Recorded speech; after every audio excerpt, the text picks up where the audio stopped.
Oh, right, we were meant to level up. Huh, I forgot that. Okay, hi, leveling, Lyria.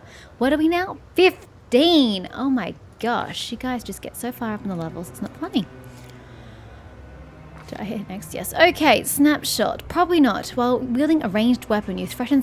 No. Choose a school of magic. You can gain this feat multiple times. Its effects do not stack. And keep forgetting that. Allied spellcaster. With the aid of an ally, you are skilled at piercing the protections of other creatures with your spells. Whenever you're in adjacent, define adjacent though. How close would one have to be? Literally on top of one another? Who also has this feat? You receive a +2 bonus on concentration checks and level checks made to overcome spell resistance. So maybe I need to start having my casters literally standing right next to one another. Except the Daemon is so slow to get into combat. I still don't understand why it takes him 2 rounds to get a full round of combat. It's very frustrating. So possible. Do I literally have any other option? When will make a targeted dispel check against an opponent. That opponent must succeed at a fortitude save or be stunned until the start of your next turn. Cool. Be more of a Darien thing, however, than myself. If you successfully spawn, I'll go, yeah. Elemental focus. I've already picked one. I don't think they stack.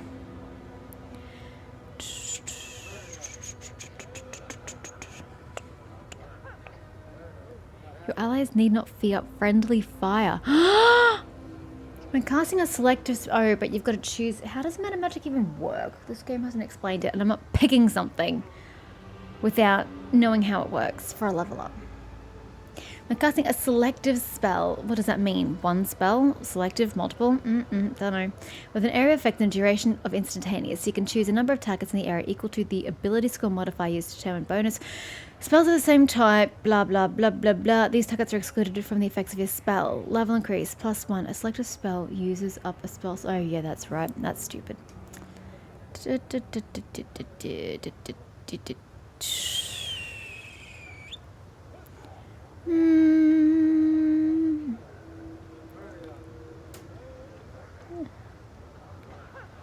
You're Arcana. You're my Arcana checker, aren't you? Or am I misremembering? I don't remember. Select one spell. You cast that spell greater than normal power. Select one spell. Treat your caster level as being too high for all level variable effects of the spell. Every time you gain a spell, you can choose this spell to replace it. I guess.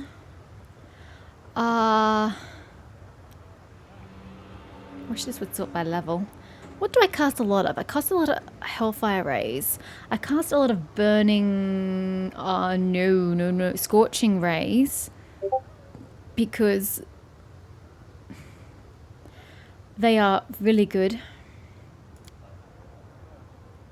Oh, it's not going to remind me what the spells are. It's a bit rude, don't you think? I would love to cast more Volcanic Storms, but Jesus, there's just too many people in the way.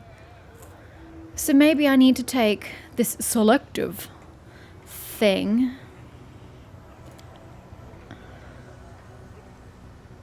Oh no, but it still... Still uses one spell slot higher than the spell's actual level. Oh, spells that... Oh no, do not have an area of effect. Yeah. I don't even know how to use... How do you use you? I don't know how to use you.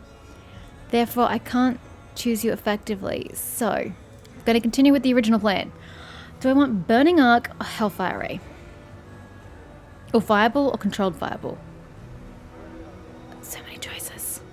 I like Controlled Fireball because I don't have to worry about anybody being in the way. So, we'll take that. 5th level spells that we don't want. Great.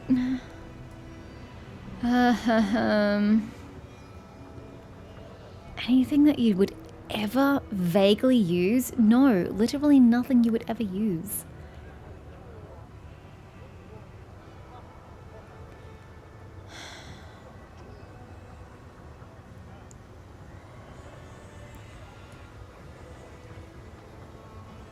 No, basically nothing I'd want to use here. sucks that that's personal and not on somebody else, because I can't strike for shit. I know these spells are good, I just know I'm not going to use them. I just want to blast with fire. That's literally all I want to do with this person, and summon shit.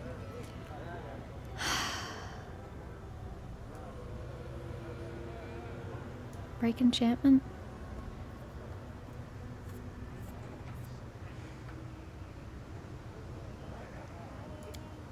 I guess. We get 6th levels? We already have 6th level. We already have 7th level. Firebrand. You mark several allies with a flaming rune.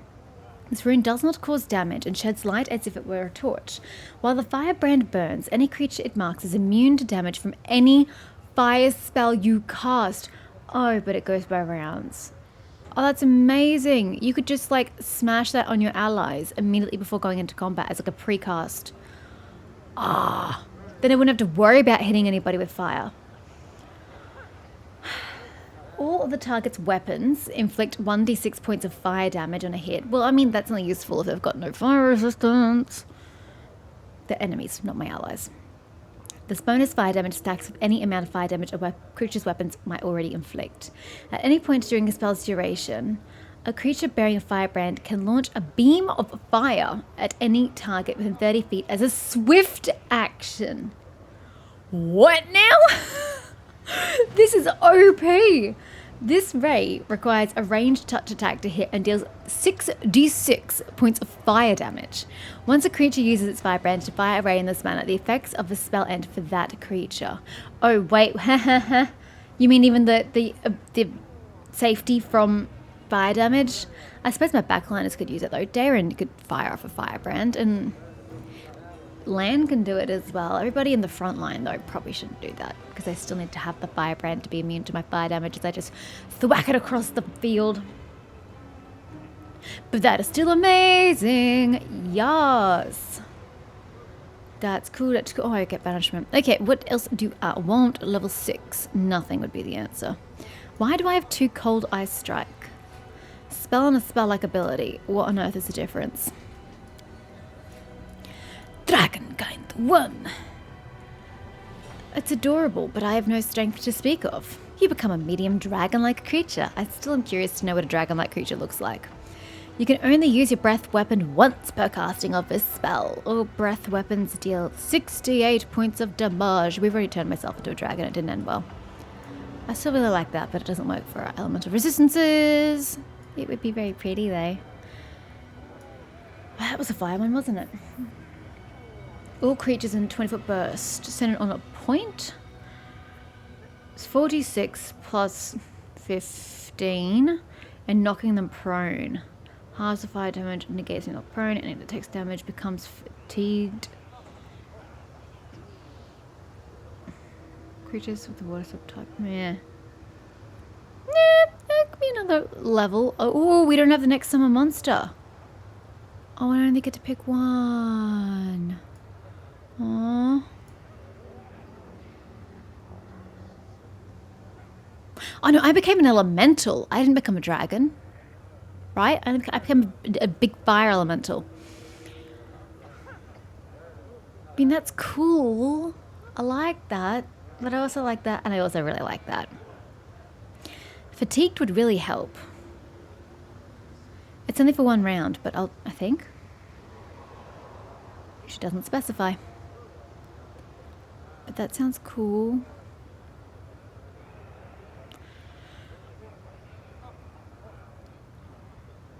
Oh gosh, I don't know.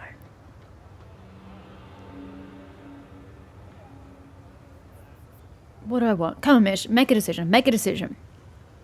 Fire, to continue with your fire and adding fatigue to the party, which is pretty good. Or are we summoning a huge elemental, or are we summoning a monster? I'm going to do fire, let's face it. We knew that was going to happen. And 7th level. I can now cast... Oh no, that's 9th is fire body. I keep seeing that and going, yes. And then I go, oh no. Right. Dragonkind 2. A large dragon-like creature.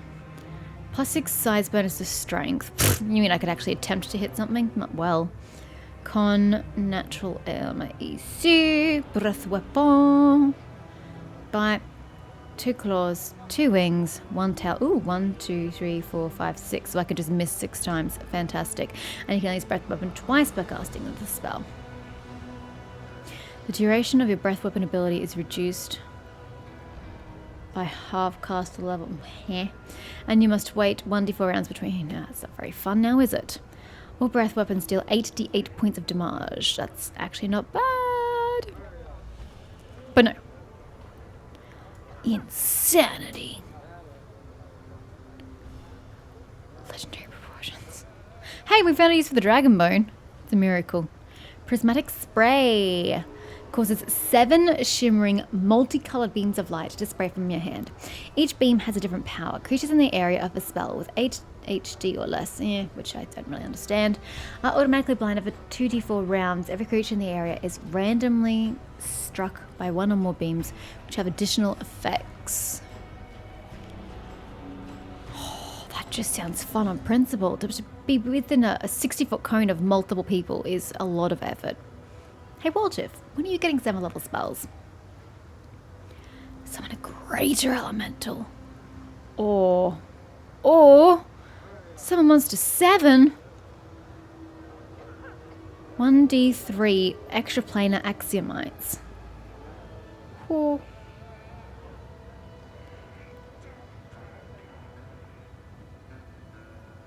1 bogeyman. Interesting.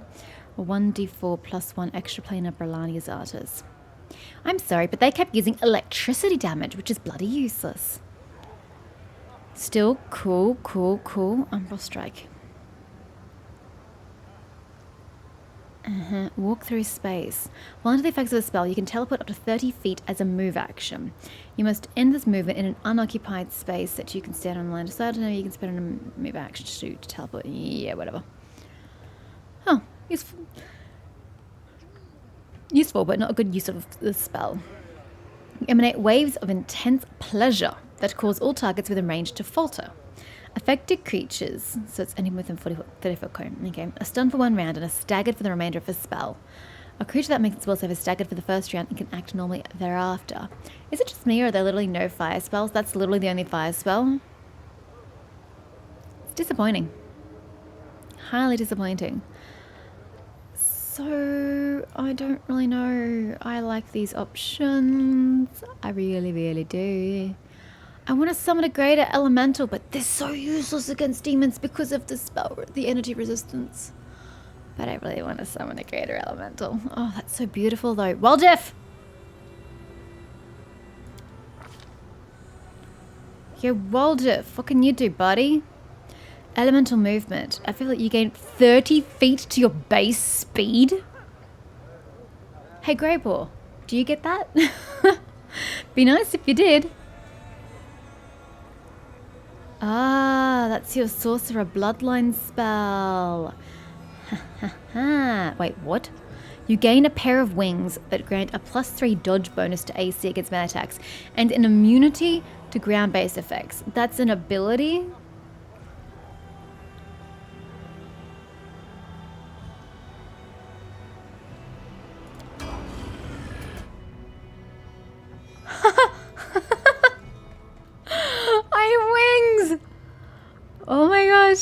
Oh my gosh. They're kind of coming out of like the back of my waist and my hips, which is a really, really awkward place for them to be sticking out of. But look, Ivu, I have wings. I have wings. Yay. Was it touched AC? Dodge bonus to AC. I don't really know what that falls under. Base speed is 60. Wow. We still gotta fix that. A portrait doesn't have wings, but I have wings. Isn't it amazing? I want to do Waljeff next. Do you get 7th level spells?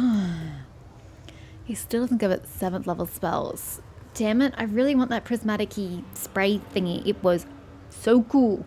Oh. You get more sneak attack damage. An additional 1d6. Cool. We'll take. Oh my god, your perception and your trickery is disgusting. Greater 2 weapon fighting. I think so. You get a third attack with your offhand weapon. Yoink. Spells you won't use, you say? Yeah, spells you won't use. What do you want? Nothing is the answer because I don't use you the way I should. You can turn yourself into a genie though. Oh, but you don't do... any melee weapon you wield. Deal 1d6 points of a certain type of damage. And you gain resist.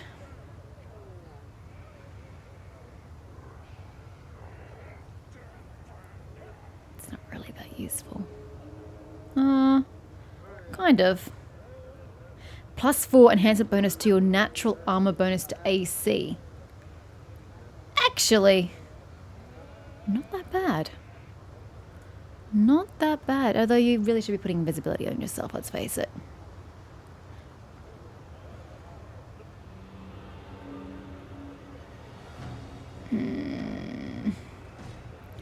Oh, what the hell? I want somebody to have this spell.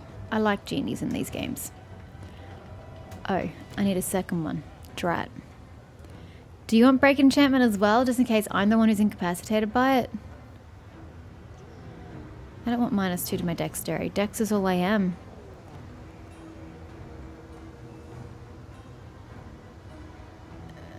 Yeah, whatever. Wait, what? Oh, it wasn't selecting them for some unknown reason. Okay, well your level up wasn't exciting. Got excited for no reason. Ah, that's right, you're still auto-leveling. Staggering critical. Whenever you score a critical hit, your opponent becomes staggered for 1d4 plus 1 rounds. Successful fortitude save reduces the duration to 1 round. The DC of this fortitude save is equal to 10 plus your BAB. The effects of this feat do not stack additional hits, instead add to the duration. What was that last line? You can only apply the effects of one critical feat. Yeah, whatever. That was underwhelming, Lan. Oh my god, his weakest is that +13. He is an absolute beast. 2d6 plus 16. Why are you still doing shit damage? How have we not fixed this? How have we not converted your dex into your damage? How have you not been offered this as an ability? Even Greyball does his dex as damage. I know, he also does his strength. Why don't you? Everyone else does. Don't count Darren. Darren doesn't count for anything. That's weird. Maybe I haven't been leveling up the right shit. Hell Knight, you say? Religion. Again, my apologies, Greyball. Stealth. Oh, do I need Arcana? Oh yeah, you're my Arcana.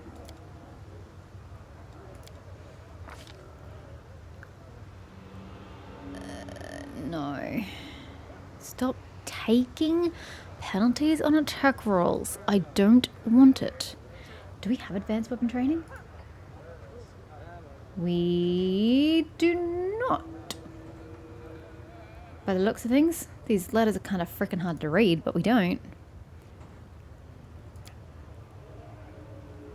A what now?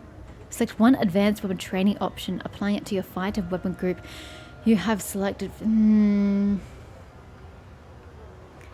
Or one-handed weapons that belong to the trained weapon group.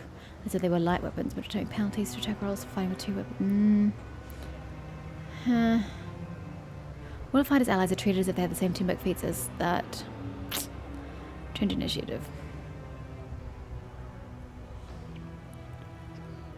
Not very exciting. I was getting quite excited for that, only to have been immensely disappointed. Nope. I hate that you gotta have people. Although I suppose if I take that thingy, then I don't need to have somebody near me.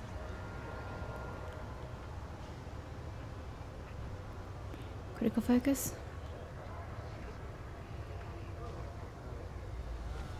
Yeah, I can get that. I can get that. Improved initiative, die hard. Double slice? No, you're using a double hand.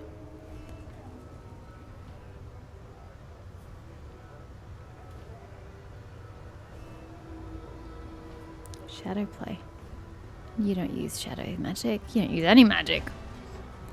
This skill chase weapon leaves opponents unable to defend themselves. Any shaken? Yep. Vital strike. As a standard action? Nope. Nope, nope, nope, nope, nope. I'm thinking we may just take this in the end anyway. And then take that. And then we can use any kind of maneuvers that we so please. In future levels. Order of the Gold Claw.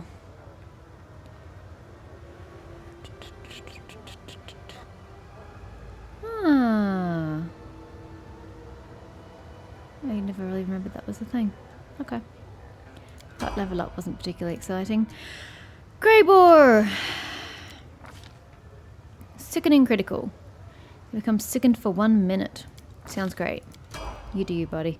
Now what's this about your studied target? Sickening critical. Why? Should I take that off? How much is power attack debilitating your fighting? Power attack -4. You already suffer a -2 for 2 weapon fighting, despite the fact that don't you have abilities for 2 weapon fighting? You even got mythic abilities. So why are you still being absolutely penalized through the teeth? I don't know, but we're obviously going to have to take power attack off, because then you might actually hit more frequently. Wouldn't that be grand? Turn that shit off.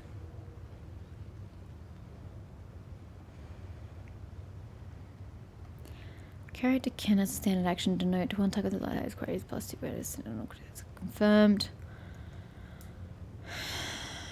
Do these stack? Insight bonus. Just a bonus. That's vague. Alright. And last but not least, the lovely Darren. 7th level spells. Did you already have access to 7th level spells? Probably. No. No. Stop giving me this trash and give me something decent. Destructive Dispel. We don't really dispel all that frequently. Extra channel! Yeah, we just keep taking that. Just keep taking extra channel. It's working wonders for me. Ah, you get a new revelation, do you? I don't really like these revelations, I'm going to be honest with you. You conjure armor made of bones that grants you a +4 armor bonus. Whenever you cast a cure spell, you can cast it as a swift action, as if using the quicken spell feat by expending 2 spell slots. This does not increase the level of the spell. You can use this ability once per day.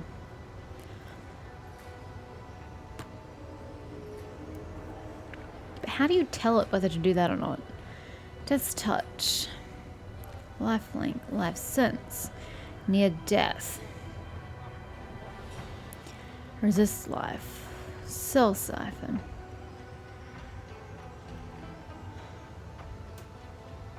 Spirit Orb. You can become incorporeal and invisible. While in this form, you can move in any direction and through any object, except for those made of force. You remain in this form for a number of rounds equal to your oracle level. You can use this ability once per day and twice per day. 15th, you must be at least level 6. It's cool, but I'm never going to use it. I don't like any of these.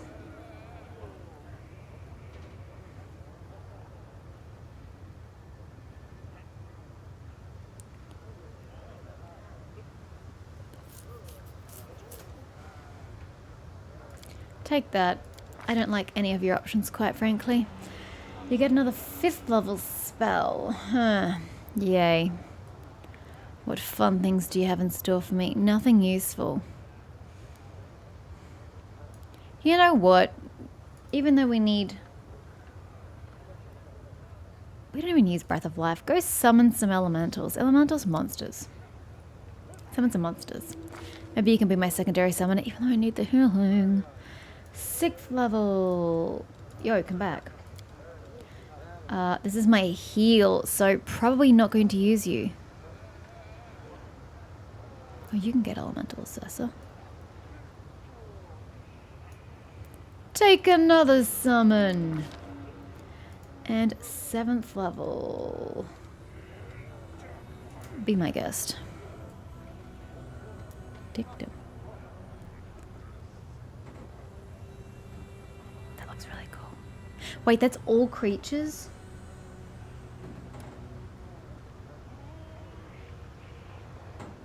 Any non-lawful? Any non-good? Just to confirm, that's everybody except himself, right? The entirety of my party is good, right? Oh, is Waldif neutral? Yo, Waldif, what's your alignment? I'm gonna take Holy Word.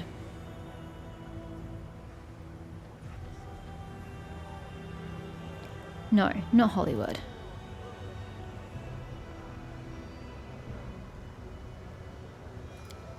Okay, so, because I put it there and like pulled it across, that's why it didn't make sense, yes.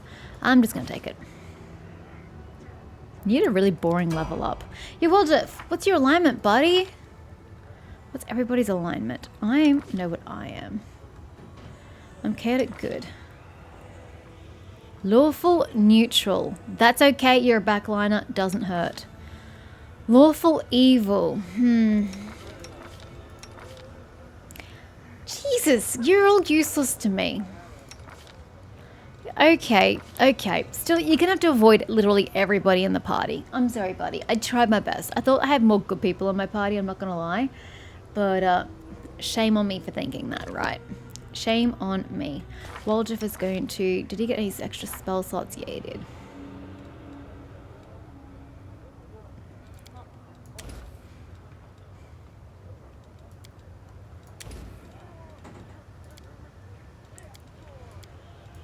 Ah. I've got to use slow more often than anybody else, I think. Need to use it more frequently. And yes, mirror image on you. Sorry, not mirror image. I was thinking invisibility. Mirror image is what I meant to say. On yourself. Yep. Cool. Great. Am I happy with that level up?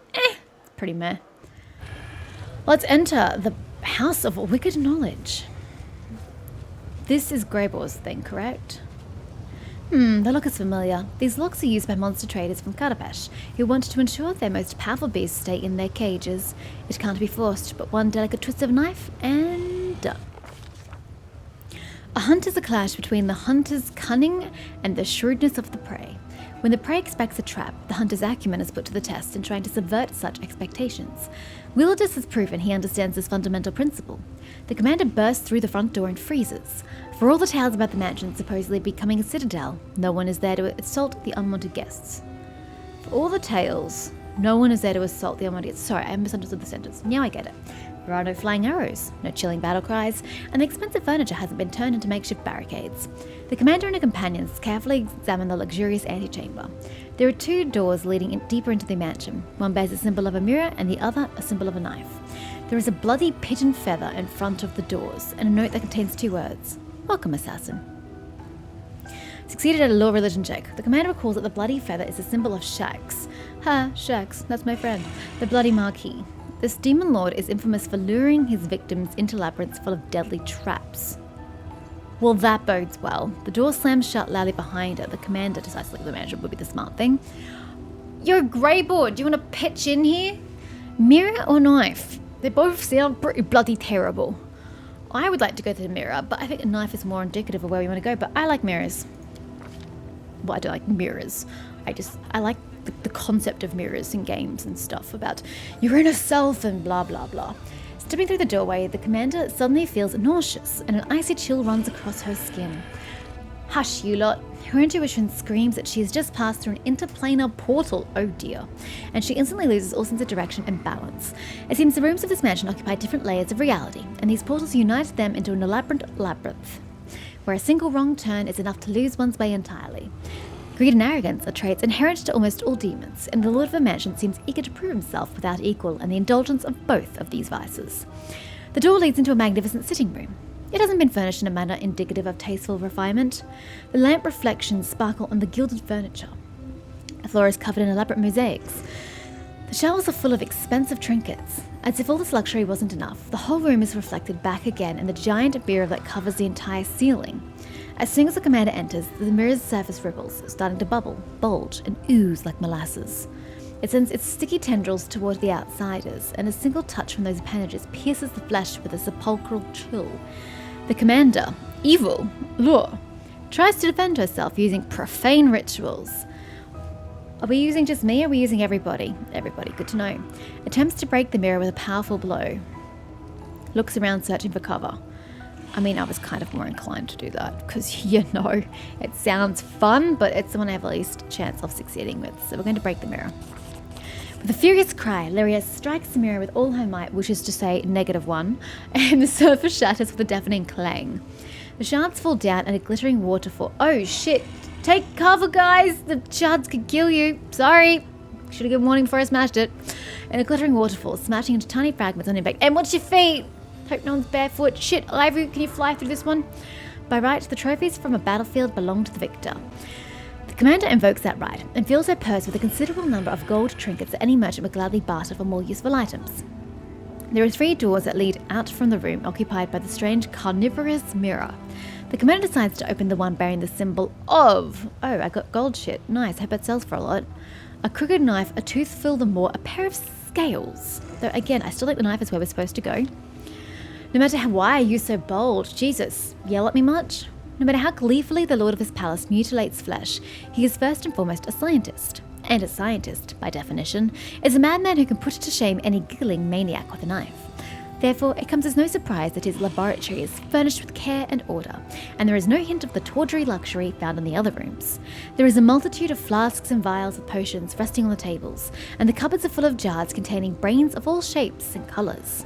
As soon as the door closes behind the commander's back, a huge silvery autoclave, what is an autoclave, opens with a wheezing clang, emitting a wave of foul-smelling brine. A hideous homunculus covered in glistening slime crawls out of the autoclave. Sounds positively delightful. Its liquid, malleable body constantly grows new limbs, eyes, and mouths, absorbing the bits and pieces it no longer requires. It seems the monster can't decide what shape it should take. It says of the commander with malevolent intelligence. It seems it has better mental faculties than most alchemically produced creatures. The homunculus giggles repulsively as it grabs a vial full of acid and aims it at the commander's head. Whoopee!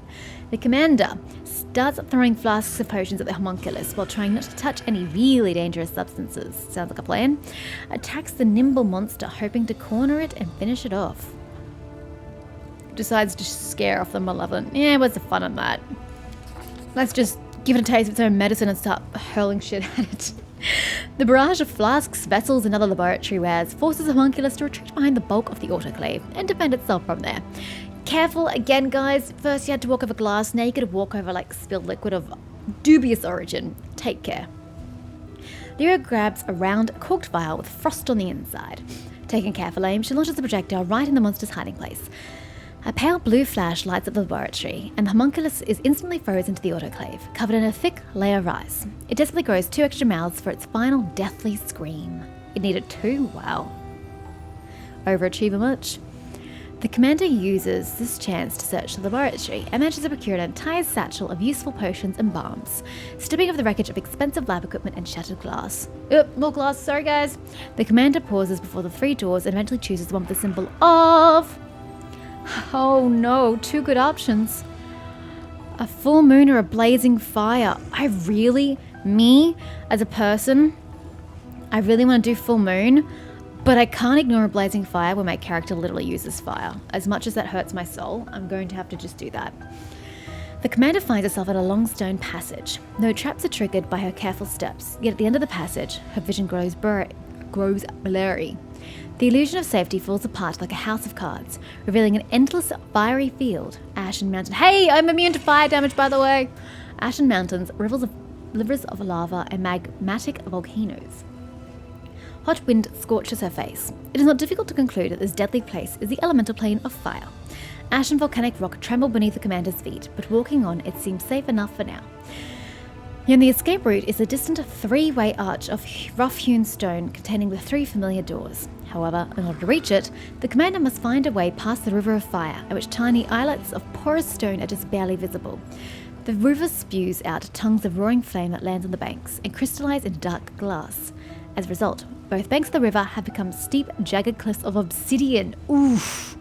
Obsidian's so sharp and hard.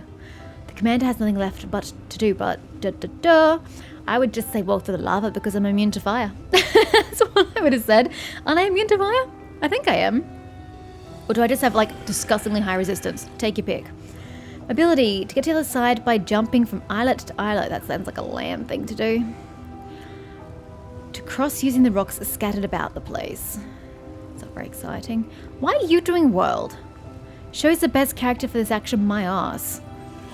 Sure, I've got somebody better with world knowledge. To walk along the bank looking for a ford, guided by her knowledge of extraplanar travel. I like that option. I don't like that option. Mobility. Larry spots several tiny islets in the river of Lie. Didn't get anything. Drat. Hey, the full moon's still there. Woot. Oh, but a rod. I could get an object. That's a rod. It's probably mana magic. Never mind. Several tiny islets in the river of lava and deftly jumps from one to another, avoiding the scorching caress of the boiling magma. She manages to reach the other side of the fiery river and climbs up the steepy slope. Steep slope. Steepy? Not a word. After reaching the stone portals, the commander has to decide which of the 3 doorways to enter. Eventually settles on the one with the symbol of a full moon. The commander enters failed law... nature. Yeah, that's expected. Damn. The commander enters the magnificent bedroom and ends up knee-deep in a seemingly bottomless pile of soft blankets, fuzzy rugs, plump feather beds, and other covers of all sorts and shapes. They allure and promise the sweetest dreams, if only Lyria would lie down and close her eyes. It's a dangerous temptation. Anyone who allows these fluffy killers to put them to sleep won't wake up ever again. They will crawl over their victim, piling up around them, and then suffocate them and smother them to death. Carving through a feather bed with her blade, the commander sees glistening flesh and a thick ichor. I always thought that was pronounced ichor, but it's ichor and it sounds weird. Oozes out from the rent in the fabric. Yet no book has ever mentioned such strange, bizarre creatures, and I don't do law, nature, so I am still bewildered. The nature of this creature is a mystery. The commander decides the best decision would be to carve a path using her blade. It does indeed sound like the safest option. Ooh, better option. I'm still immune to fire. Start a fire and escape the room using flames as a distraction. I like that option. To find and destroy the leader of a strange swarm. I mean, that is the best option, hands down, but with a +10, it's not going to happen. So we're going to start a fire. Don't breathe, guys. Hold your breath. You've got con, right? The lamp that the commander is torn from the wall explodes, and burning drops of oil rain down on the rugs, setting them alight in seconds. Soon the entire bedroom is aflame. Rugs and blankets writhe in agony like living creatures. This is a really disappointing room, though, for Moon. I'm quite sad. Oh, back into a blazing fire. I must have taken a wrong turn. Soon the entire bedroom is aflame. Rugs and blankets writhe in agony like living creatures. They crack and burst open, spewing hot blood. The sickly sweet smell of charred meat fills the room. Beautiful. Trapped in the terrible fire, Lyra keeps her nerve and discovers a route to safety while avoiding the scorching flames. I hope we don't have to go back through that room. 3 doors with different symbols lead from the master bedroom. The commander decides she would rather take her chances behind the one with a boiling cauldron. Again! Don't shout at me! The commander walks into an enormous kitchen. There are massive cauldrons with shiny polished sides, and a tiny green flame flickers within a magical oven. The aroma of delicious spices beckons. Delicious spices? Yeah. From the countless cupboards and shelves that line the walls. However, as soon as the commander enters the room, the cauldron's lids fly up into the air, blown off in powerful explosions. A nasty greyish-pink slime oozes out of the open cauldrons, swelling up like dough. The slime flows down onto the floor, gathering up into massive clotted clusters, which then begin to crawl towards the commander. Lyria has never seen or read about such creatures before. It is reasonable to suggest that this was what? You succeeded in law nature check? You rolled a 17. Congratulations, Lan. It's reasonable to suggest that this was the outcome of a complicated and perverted magical experiment. This carnivorous slime was captured in a cave, subjected to magical transformation, and fed entirely with brain tissue. Ugh.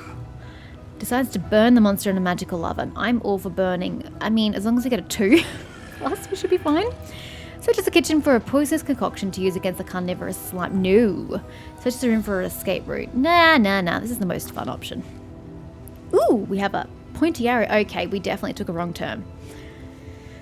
Well, we can't go to full moon because the full moon's going to take us back to the cauldron and the blazing fire. So we've got to take the blazing fire. We need to get back to the moor and the knife. It's not easy to operate the oven. Lyria mistakenly activates a magical sigil that transforms the oven into a fiery altar, ready to consume the entire plane. The oven's walls managed to contain the roaring heat inside for a moment, but then they burst open, releasing a fiery tornado that leaves nothing but ash and ruin in its wake. The slime boils and vaporizes in a matter of seconds. When the inferno dies down at last, the entire kitchen is filled with the twisted remnants of corrugated metal scattered across the molten stone of the still smoking floor. Lyra quickly uses the magical sigils controlling the oven to turn the small fire inside into a roaring green flame. Lyra hides behind it and lures the slime right into the open oven. I'm so confused. What?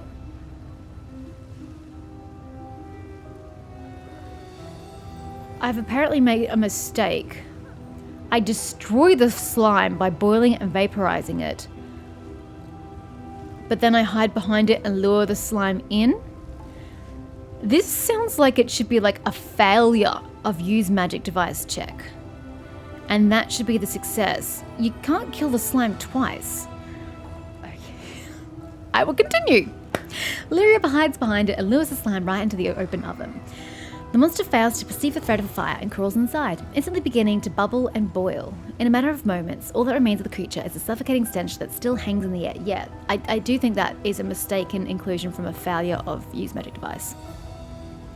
After meticulously examining the food on the undisturbed shelves, the commander decides to rest. Why? What? Does this really seem like the time or the place? She takes the opportunity to recuperate and bandage her wounds. What wounds? It is thinking ahead rather than rushing forward recklessly that separates able tacticians from those who rashly press on and perish. Two doors lead from the kitchen, where it is apparently easier to be eaten than to eat. So we'll go back to the fire. And we will do mobility again. Or shall we deviate? No, I want to guarantee success. We haven't done a rod. The door doesn't budge. The commander forces it open with her weight and enters the same hall where this dangerous expedition first began. The cozy, comfortable setting in no way hints at the nightmares that awaited the commander inside the mansion. The door outside is wide open, and through the doorway, dark figures can be seen clutching weapons. All of this was nothing but a warm-up. The final, decisive battle is still to come. The commander prepares for a fight as she steps outside the accursed mansion. So we missed 2 rooms. We missed the maw and the knife. That's a bit of a shame. I was hoping we could get to every single one. Oh well, this is what we came here for. Well, actually, we didn't came here to leave. We came here to find Willidus. The leader of this gang of demons. What do you mean gang of demons? There's literally 2 of you. Okay, I lied. There's 3 of you. Oh wait, do you count? I think he's part of the party. So 4. It's grotesquely disfigured, even by the standards of the Abyss. A disproportionately large and bloated head rests on a tiny, disformed body covered in bumps and furrows, like a shriveled walnut. What seems at first to be a mane of hair standing up on end is revealed upon closer inspection to be bone needles sticking out from his pale, blistered skin. Where the mouth should be, there is instead a bony plate formed from yellowing teeth that have grown together. It protrudes from his torn, lacerated lips. His voice appears to come from a slobbering, undulated hole in his neck just beneath his chin.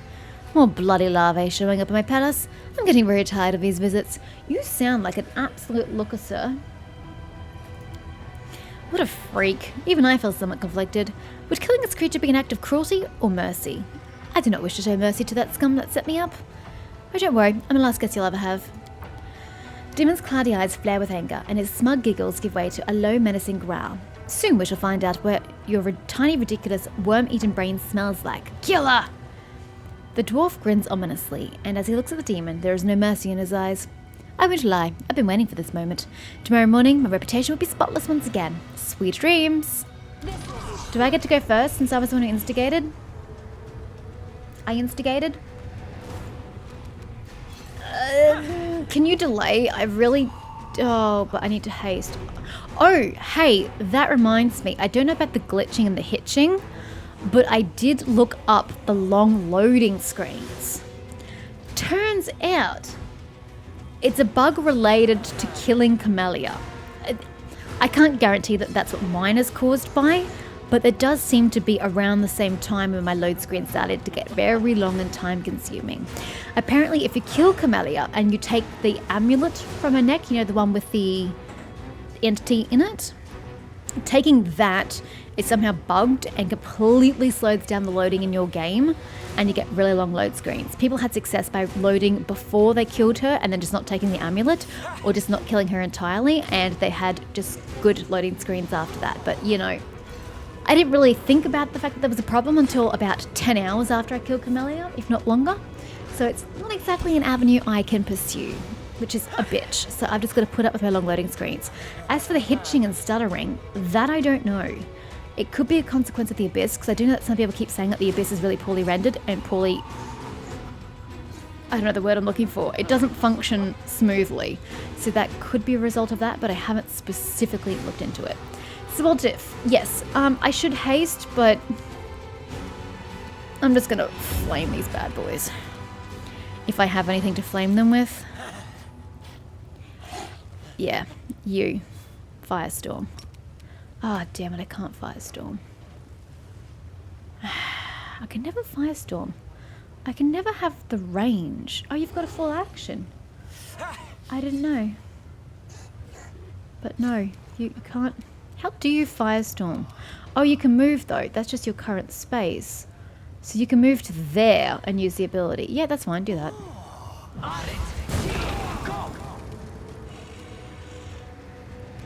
We'll take. Now you may go and slaughter. Go right ahead, Waljeff. Attempt to slaughter is something I probably should have said. Hey, why are you hasting them? They aren't part of this fight.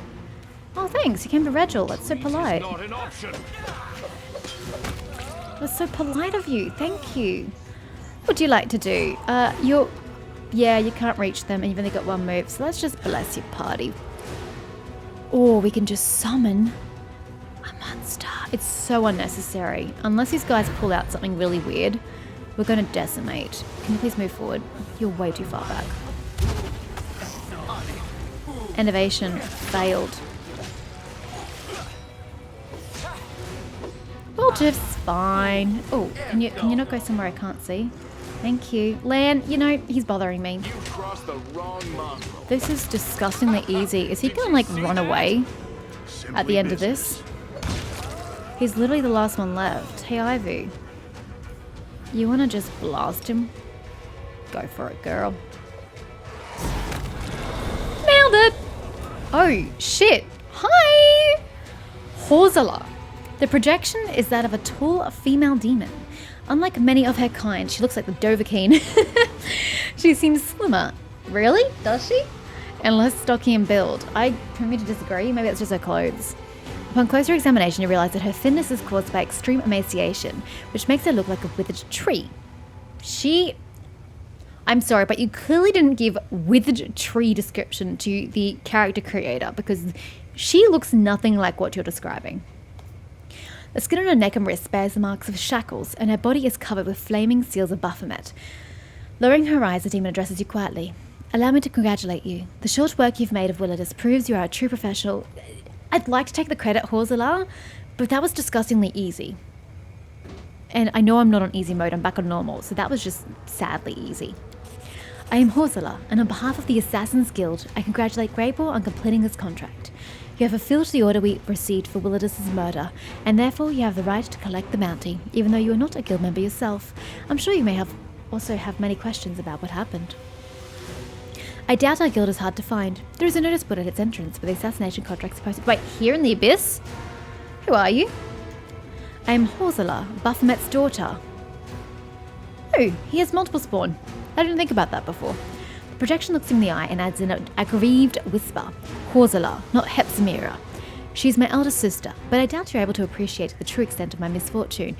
I was already thinking that you were quite misfortunate to have such a father and a sister, so I get why you tried to distance yourself with the whole Thieves Guild shenanigans. I am also known in Illusionera as the assistant and right hand of Yoz, the head of the Assassin's Guild. Do you know what happened here? I may know a thing or two, but we should discuss these matters inside the guild, not in public. Where is it? Who's going to overhear us? The corpses? No, how about these guys over here who were mysteriously hasted by Willidus? Why don't you come here and speak to us face to face instead of projecting an illusion? Or you're afraid we won't like your answers and we'll make sure to make you join Willidus. At the sight of the demon's dire expression, Greybor gives an aggrieved, aggressive snort. Greybor, just chill, man, chill. Get out of here, you harmed abomination. We'll pay a visit. Thank you for your answer. The bounty awaits you. Hey, music, could you shush a little? You're very loud. I'm not sure what reward awaits us, but I truly hope it's a considerable sum of gold and that a meager payment deserved up at the end of a blade. You know, I also hope it is too, because we just lost 40,000 gold back at the Palace of Incest and Degeneracy, and I'm pretty pissed off about that still, despite the fact that a day has passed since it happened. I'm still annoyed at that bug. So money would be greatly appreciated to the sum of 40,000 plus. Please and thank you.